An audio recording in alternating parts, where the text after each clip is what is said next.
Hello there everybody and welcome to your hashtag Good After News. My name is Adam Cleary, joined as ever by the handsome Adam Nicholas for your second slice of WhatCulture Wrestling reportage. Coming direct to you from Studio 2, is this still Studio 2 or Studio 1 now? Studio 2. From Studio 2 here at WhatCulture Towers. Now, coming up for you today we have two stories of varying manner, disposition, tone, and my God, I'm so annoyed about the second one, but we'll get to that one in a little bit. But first, I throw to you for the big exciting story, which is... I'd like to tell you it's the good, the bad, and the ugly, but unfortunately it's just the bad and the good. And where potentially, the ugly and I guess that makes us the ugly, so there you go. A lot of people will be happy about that. Liv Morgan, a name I'm sure you're all very familiar with, and obviously if you click this video, you'll definitely be interested. We haven't seen her in quite a while. She last had a match against Charlotte Flair on July 16th, after which she said, and I quote, "Charlotte was right, and when I come back, I'm gonna be real." She was in need of a character reset, She was in need of a character reset. She obviously split from the Riot squad. They all have had various, obviously, poor Ruby Riot has had surgeries up the 2-9, as Simon Miller would say. And she's obviously been out. Sarah Logan also not really had much going on, apart from running after the 24/7 championship recently. And Liv Morgan has obviously disappeared. Well, there's been a lot of speculation about what she was going to come back as. Dave Meltzer himself, after that, said that there was a big change of character set for her on her return. And it seems like we could be getting a few clues, Adam Cleary, throughout the world of the internet and social media and all of that. She's been very, very busy. Very, very cryptic, but a lot of people are very excited. Now, the main reason today, right now, that people are excited is because of something that happened during Bray Wyatt's promo on Monday Night Raw. What was that, Adam? Well, let me tell you what it was. What was that, Adam? Well, excitingly so, Bray Wyatt obviously cut his usual excellent promo. I should point out, I really loved him getting involved with the intro today. Today on Monday Night Raw, fantastic, all that weird stuff that he did. But in his promo, two little bits. There was one bit where he's hanging the things on the pictures on the wall, and he said, "Ooh, there's always room for one more." I believe he said something along that line. Now, obviously, he ended up attacking Braun, and there's a lot of people thinking that that might be what he was talking about. But he did give a little wink to the camera, very knowingly. Could it possibly have had a dual meaning? Who knows? But on top of that, there was a laugh in the background from a little warped laugh that sounded a bit familiar, maybe if you were this particular person on Twitter who seems to have put a dot and dot and dot together and got this end product. Now, Amanda Bordeaux on Twitter, as they are known, posted a tweet essentially about the laugh track that was used on Bray Wyatt's promo in the background.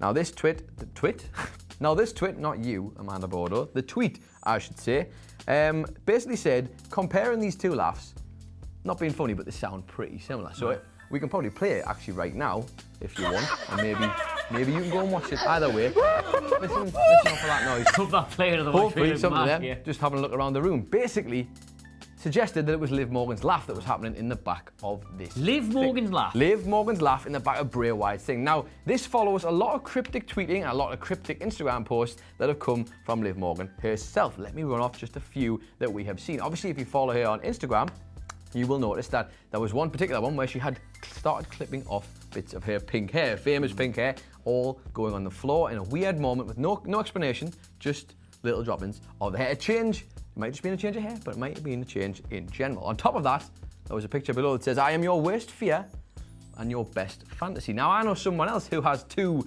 different personalities in one thing. Do you know what he's called? Is it Bray Wyatt in the feed? God, honestly, you're so switched on, you. But more importantly, were these little cryptic tweets she sent. She sent one that was said 851216. That might just sound like a bunch of numbers, but breaking it down into 8, 5, 12, and 16, if you do it alphabetically, that gives you the word help.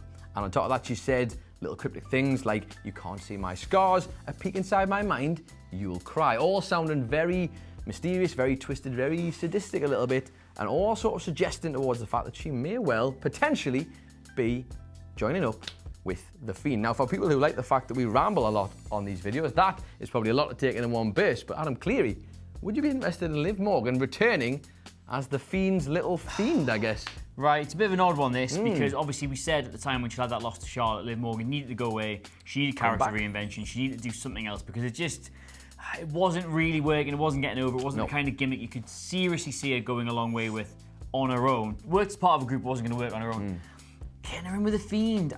You'd like to think if this is, and it is purely speculative at this point, we should say. This is people on Reddit and whatever. A lot of people trying to put clues two and together. two together and getting this story out of it, which, I mean, to be fair, when you actually It's look at it all quite, lined like up, that. I mean, is pretty good. If this is something that they've pitched together, I think it'd probably be a great idea. I've got complete confidence in Bray Wyatt running this Fiend gimmick the way he wants to run it. Now, we did get worried about oversaturation somewhat, about where you go if indeed he does win the belt. So this would be another dynamic to it, certainly. I'd be interested to see where they go with it, but it doesn't strike me as someone who needs, like, a valet or a manager or a puppet or something like that. So it's an odd one. I would hold my hands up and say, look, if they do this, I want to see where that goes. Run with it by all means, but I don't know, it's an odd one for me. I'm not sure if... I guess it all depends on... We always like to imagine these things in our heads and fantasy book them. I wouldn't have it as a valet per se. I guess maybe similar to sort of CM Punk's straight edge society. You know, a cult following of people who go around with him wherever he goes and break it slowly, accrue them. We have seen him do that before, though. The Wyatt family thing. That's what I mean. It's very much that. And The Fiend is doing perfectly well on his own at the moment. But I would like to be proved wrong. And I would like to see Liv Morgan do well, actually, because I've watched her since she was in NXT, and she has improved exponentially from someone who Becky Lynch used to roast on Twitter as not being able to wrestle. I tell you what, mind, I would like to see her in that mask, purely because it would be the most confused hard-on Adam Wilborn had ever had in his entire life. That's very true. That's another reason he is to do a bit it as well. of a pervert, yeah. Yeah, speaking of, should we move on from this? Like, you can get your theories about that in the comments below. Yeah. Is it the numbers and the laugh and all sorts? There's a lot to unpick with that.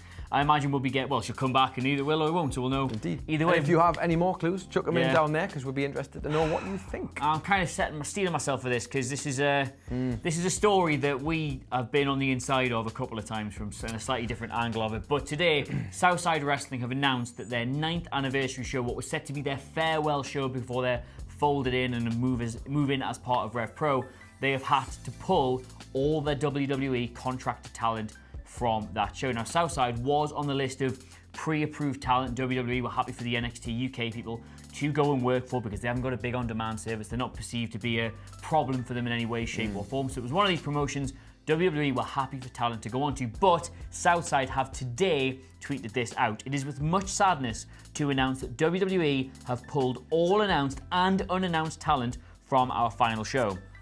We have permission in advance and accepted all conditions. We have spent a small fortune on posters, flyers, banners for the show, which are now unusable. El Ligero and Joseph Connors are possibly the 2 biggest stars in our 9-year history, and Kaylee Ray built the women's division on her back. Without any of the 3 of them, Southside would never have gotten so big, with all 3 regularly giving world-class matches to the fans. It also means Bradley Phillips misses out on a personal dream match against Dragunov, and that former tag champions Zaya Brookside and Southside regular Saxon Huxley will also not be able to compete. Although this is business, we have personally taken this badly. The 9th anniversary show was our goodbye, and we wanted to say it with the stars who made us what we are, our previous champions, and most importantly, our close friends. This is yet another in a long, ever-longening line of WWE pulling talent at short notice from UK shows, despite telling them it was okay to use them, allowing them to invest in the promotion, allowing them to invest in the marketing, allowing them to invest in building the storylines behind this matches and letting the fans get excited, and then at the last minute changing their mind about the situation. They have all these rules, and yes, as they say in that thing, it is business. They know these things happen, but like, this is on the 26th of October. This is about a month away now. Their 9th anniversary show, their goodbye show that they were told they could use some of their biggest historical stars in, and yet again, it has been pulled. Now, this is just, I mean, I could spend 20 minutes, 25 minutes, half an hour detailing you every single time this happened in WCPW and Defiant, where they just took somebody right out from under us or stopped things happening because they didn't like it. Basically, WWE and their stranglehold on the UK scene is now getting bad. IPW have had this exact problem. They've had talent pulled at the last minute. Lucha Forever lost their first ever main event. I've got half of them written down here. Trent Seven, Pete Dunne and Mark Andrews got pulled from a load of podcasts because WWE decided they didn't want them. Trent Seven was taken off a Fight Club Pro show about a week before it went out, despite the fact he owns Fight Club Pro. No promotion with an on-demand service is free from using their talent, and then even now the ones who they say are fine to go on still get these problems of people getting taken away. And it's just where like, NXT UK is undoubtedly a great thing for British wrestling, and yet for some reason British wrestling seems to be getting absolutely strangled under the weight of it. It's a really hard one to make any sense of. It's a tough one, this, because obviously we've been on both sides of this. as a spectator from the outside. And morally, I guess you'd think, well, this is, it's not good at all. It's difficult for the companies, and it's really hard. The frustrating thing here is that, of course, boils down to being a business, and Vince McMahon is famous for this. This shouldn't come as a surprise to anybody who's followed the history of the wrestling industry in general. That said, it doesn't make it any better, and it's obviously quite difficult for all these companies, all these wrestlers who've been part of such a, I guess you'd call it absolutely a flourishing scene, to the point where WWE felt the need to make their own UK product to sort of counteract it and be part of it. So it's a tough one. At the end of the day, Vince McMahon didn't become a billionaire by allowing perceived competitors to flourish and do whatever they wanted. But at the same time, realist in the grand scheme of things, what is Southside Wrestling's 9th anniversary show, before the company literally folds and becomes a part of Rev Pro, going to do to damage WWE in any way, shape or form? The main problem with this is for the performers on that side of things, because now it's like, come sign with us and we have complete control over your career, or stay in a scene in which we are actively sort of like constraining and restricting, so you're going to be even harder to do your job.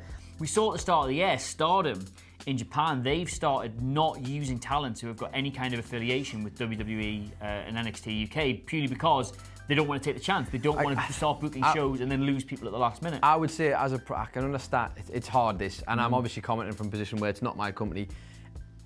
It would be extremely easy for me to say this, but like Stardom, that's a good attitude to have. It's a good way to approach it, I think, because you don't know how unpredictable WWE are going to be. It's difficult when a lot of your guys or gals who have been there from the very beginning want to come on this show, and it just so happens they may be the linchpin of this whole show, and yet they're all involved with WWE. It's not easy by any stretch of the imagination. It puts the performers in a really difficult position, because you're faced with the choice of, well, if I go there, I've either got to do really well, or if I don't go there, nothing's really good. The middle ground is difficult, Because if it gets to the stage where other promotions that are on the OK list start hesitating from using these people, even though their reputations are increased, they're maybe on television from time to time, their stock rises. If they can't get booked elsewhere because nobody wants to take the risk on WWE pulling them, then either they have to go and be one of the mainstays on television for NXT UK, or that's it. Or they're just going to sit at house shows, not really do very much, and then can't get booked anywhere else in the process. It's just... Remember, Meltzer put out a little list of what the particular restrictions include. WWE get to approve all dates ahead of time. They get complete say over that. NXT talent cannot work with any talent who are contracted to Ring of Honor or World of Sport, which obviously pretty much everybody at some stage. WWE can pull NXT UK talent from dates on a moment's notice. There's no time they've got to give for that. They can just do it whenever they want. I guess the one thing I will say is this isn't new information. No, essentially. But that's the thing about it. It's frustrating, and it's frustrating, but I don't know. It's hard because it is actually genuinely a real shame for Southside, because that would have been a great show for their fan base and everything involved. But it makes it hard when there's such a strong tie with WWE there. So yes, this is all right. We'll get some more information on this as Southside release it, and of course anything else related to it we will let you know probably tomorrow or the day after, or whenever it comes out. But in the meantime, thank you so much for joining us on this Good After News. Let us know what you make of the possibility of Liv Morgan becoming the Fiend's little best pal, and also what you think of WWE stranglehold on the UK scene while you're at it. In the meantime though, where can they get you on Twitter? It's Adam Nicholas. They can find me, and they can find this lovely man on Twitter. Adam Cleary, CLERY, the whole WhatCulture wrestling family, available to you for free at WhatCulture WWE. But in the meantime, as we say, thank you so much for watching. This has of course been your Good After News, and we will see you soon.